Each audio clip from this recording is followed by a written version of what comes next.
The biggest threat to the enemy and to the kingdom of darkness is you actually being the salt of the earth. Now, I did not say the salt of the church, but the salt of the earth, because most believers and most Christians tend to fall into this habit or trap of focusing on church events, church programs, to the point where the saltiness that we have in church doesn't translate into our daily lives.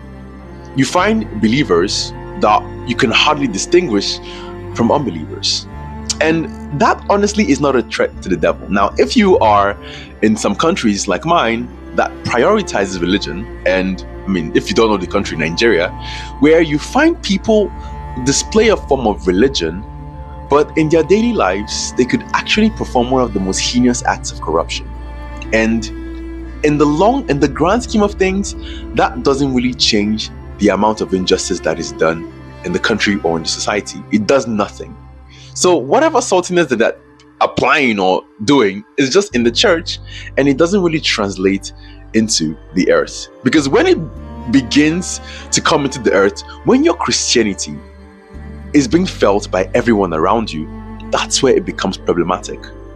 When you decide not to do evil because of your belief, that's the biggest threat to evil.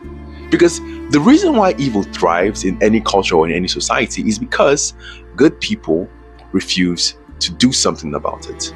And that's the main reason why evil thrives.